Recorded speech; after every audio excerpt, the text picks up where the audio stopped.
que você acha que é mais eficiente para transformar um espírito? A dor ou o amor?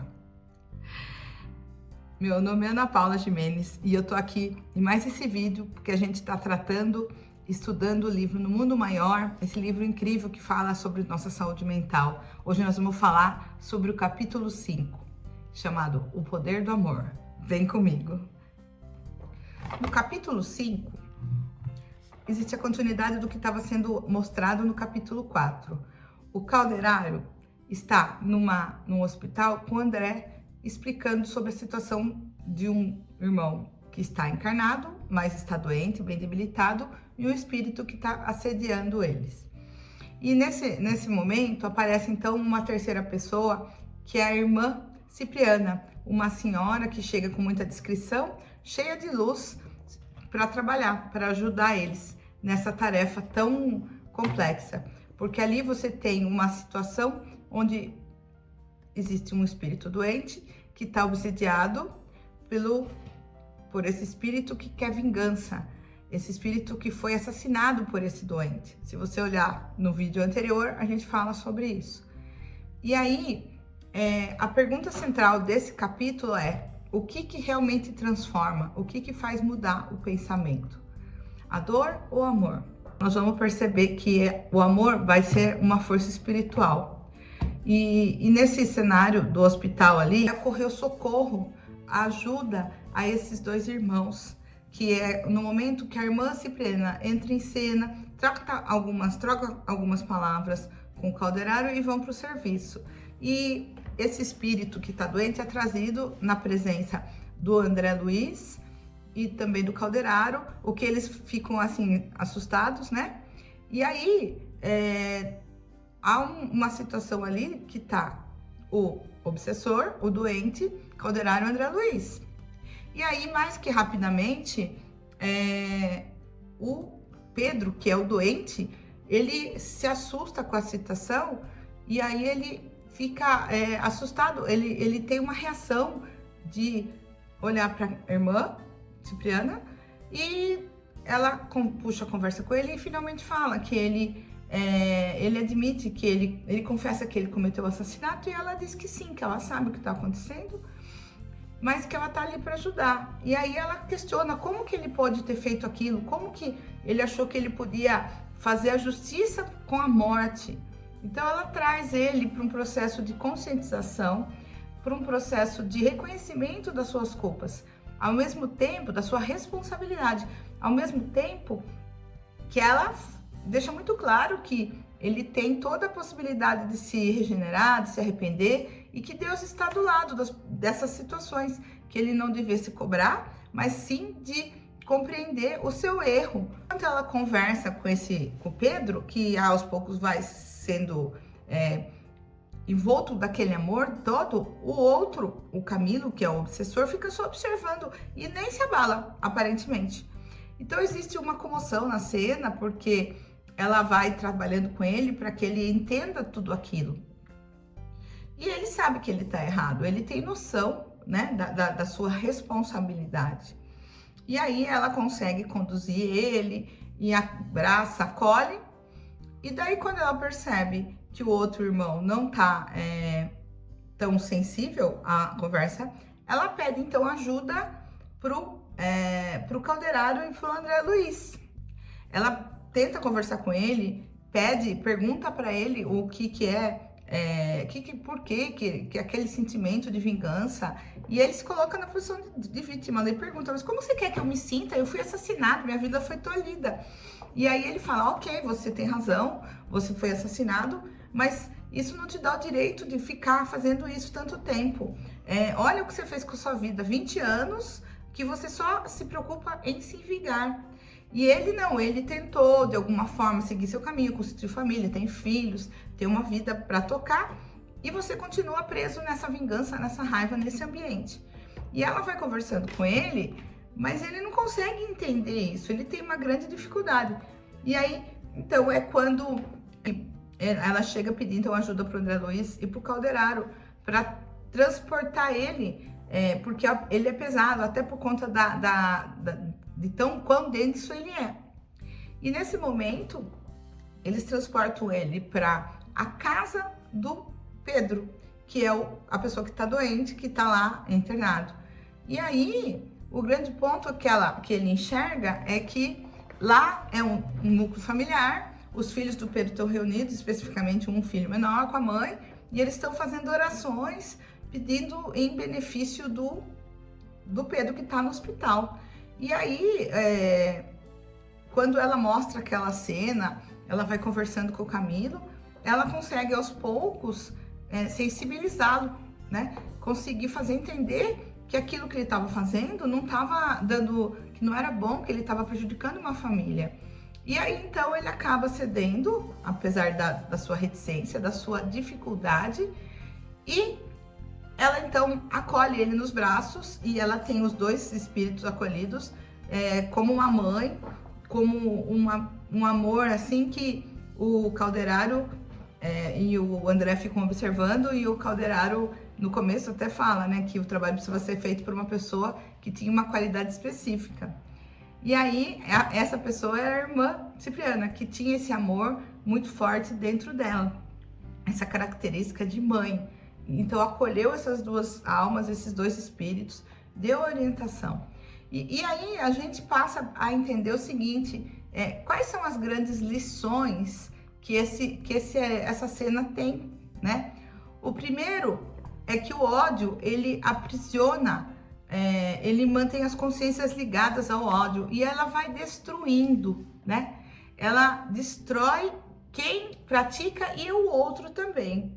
Então, vingança, raiva, isso está muito ligado ao ódio e essa alimentação, né? Esse fomentar. O ponto 2 seria que a gente pode dizer que os pensamentos, eles geram uma destruição íntima. Então, se você tá naquela dor, naquele pensar, naqueles pensamentos repetitivos, eles vão criar padrões espirituais. E, obviamente, você vai atrair sintonias espirituais. E ao longo do tempo, como a gente já falou nisso sobre outro capítulo, a gente vai conseguir que o seu corpo vai ser sobrecarregado. E, consequência, você pode ter uma doença. Isso também vai gerar um ambiente pesado. A neurociência, ela é muito clara quando ela fala que os padrões mentais, eles prevalecem, eles não desaparecem, eles constroem quem nós estamos nos tornando. Então, se você tem um pensamento de raiva, um pensamento de ódio, uma mágoa, ele passa a ser parte da gente no dia a dia, né? Então é importante, a gente tem que substituir esses pensamentos. Não é fácil, mas é importante você ter essa consciência e começar a fazer um trabalho nesse sentido, com ferramentas que estão aí disponíveis de todos os níveis, mas é importante fazer isso.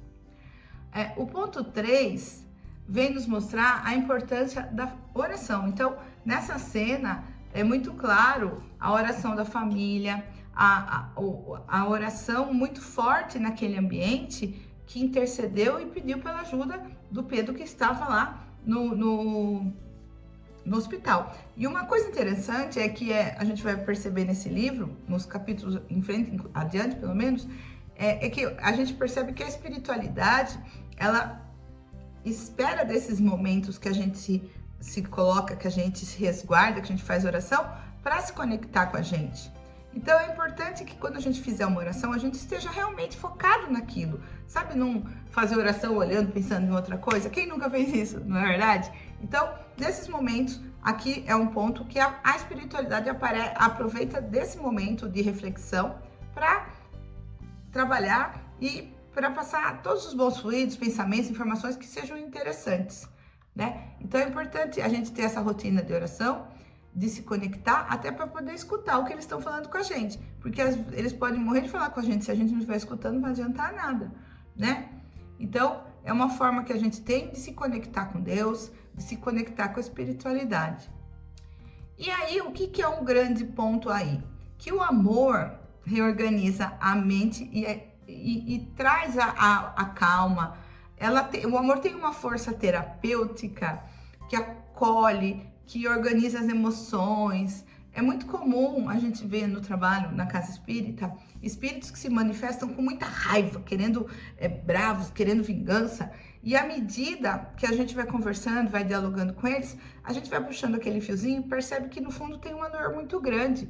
Então essa dor às vezes se transforma como um objeto de proteção, né? Um mecanismo de defesa, mas no fundo tem uma dor. E o que cura a dor, gente? É amor. O que transforma é o amor. A gente vê que os espíritos chegam num ponto que a dor deles é tanto que eles se rendem de ver tanto amor, de ver carinho, de ver atenção. Eles começam a entender que a vingança, o ódio, não vai levar eles a lugar nenhum, porque o ódio trouxe eles até onde eles estão. Então é importante observar isso, né? Então, o amor acalma. Às vezes existe um processo que vem por trás daquilo, mas o amor acalma. E aí é importante que o amor não é uma fraqueza, mas é maturidade, porque ele exige renúncia, ele exige paciência, ele exige firmeza moral.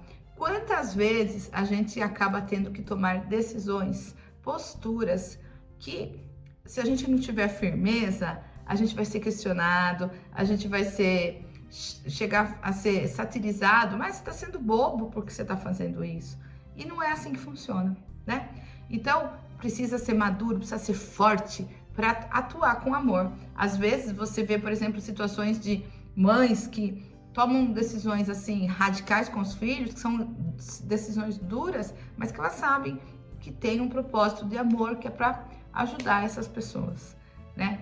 Então, é importante ter esse discernimento. O amor verdadeiro, ele não enfraquece a alma, ele engrandece. E o ponto muito importante, o sexto ponto que a gente tem para falar aqui, é que os espíritos superiores estão sempre trabalhando através do amor. O auxílio espiritual acontece através da inspiração, da compaixão, da sustentação emocional. Sabe, aquelas pessoas que às vezes aparecem naquele momento mais estranho, do nada a pessoa vem e fala uma coisa pra vocês, fala, nossa, eu não tinha pensado nisso, ou uma carona que aparece, um dinheiro que entra do nada, enfim, são tantas as situações que acontecem que a gente às vezes nem para perceber que é a espiritualidade atuando, porque a gente reza, pede ajuda, mas a gente não fica atento para o que está acontecendo, acha que é coincidência. Não é coincidência, gente, não é, tenha certeza disso. Então, a gente precisa se conectar e prestar atenção. Um ponto muito importante, que é o ponto 7, que é a verdadeira evolução espiritual, sem amor, ela não acontece, ela é incompleta. É importante ver a ligação que existe com o Evangelho. Evoluir espiritualmente é aprender a amar. Como diz o Evangelho, ainda que eu falasse a língua dos anjos, sem amor eu nada seria. E é esse o ponto, é isso que a gente quer dizer, que a gente precisa aprender a amar e evoluir espiritualmente, não é apenas a pensar melhor, mas é amar melhor. E o que é amar melhor? É relevar, é entender, é compreender, é ser compassivo, é entender que cada pessoa é de um jeito. Então, quando a gente é ofendido, tenta relevar. É muito piegas, né? A gente sempre tá falando as mesmas coisas, mas no fundo, gente, o que a gente acaba vendo nos trabalhos de desobsessão, que o que vale mesmo é resolver as questões, é de não carregar mágoas, de não ficar deixando que as coisas nos acometam com muita dor, com muita tristeza, porque isso vai nos impactar. O nosso perispírito, ele vai ser prejudicado por esses pensamentos e a gente acaba tendo um problema de saúde até e carregando isso para outras encarnações. Finalmente, a grande conclusão desse episódio, desse capítulo, é que o amor transforma, o amor cura, o amor reconstrói. E voltando à pergunta inicial, o que transforma? É o amor, não é a dor. A dor, ela serve para aprender, para sofrer, ela te leva no fundo do poço, mas é o amor que te tira de lá. Ele não é apenas um sentimento, mas é uma ferramenta, é uma força divina capaz de transformar e elevar o espírito. Então, onde o ódio levou séculos adoecendo consciências, o amor começou silenciosamente a libertá-los. E aí, o que você acha disso? Você tem alguma dor que está te incomodando? Tem alguma situação na sua vida que não tá legal? Dá uma olhada, dá uma pensada, porque, gente, a gente precisa resolver isso aqui em terra. Eu sempre falo, é importante a gente resolver nessa oportunidade que nós temos. Vamos tentar ser mais leves, não levar tanta dor, tanta raiva, tanta mágoa para dentro do coração, porque isso faz mal, machuca e no curto prazo, no longo prazo, ele vira doença. E eu vou te falar, não deixa que isso aconteça com você. Se você tá com alguma situação aí de dor, de tristeza, de culpa, alguma coisa sentindo ruim e não tá conseguindo liberar, eu posso te ajudar com a Aura Master. A Aura Master é uma técnica rápida que te dá um alívio imediato e ela te libera de crenças, de medos, de mágoas, de sentimentos que estão prejudicando e te deixando para baixo, que não te ajudam em nada para seguir na sua vida. A gente precisa de energia, a gente precisa desapegar das coisas ruins para prosseguir. Então, se você quiser, você pode agendar uma sessão. É rapidinho, dura no máximo 40 minutos, 50 minutos. Veja lá no comentários fixado, você pode entrar em contato e eu te explico sobre essa técnica maravilhosa. E aí, o que você achou? Deixa nos comentários qual a sua percepção, se você sabia dessa visão do amor, a espiritualidade atuando. Você gostou do vídeo? Se inscreve no canal, deixa seu like e de repente passa para alguém que está muito rancoroso, que está muito nervoso, para ver como é importante a gente desapegar. Obrigado por estar aqui, até o próximo vídeo.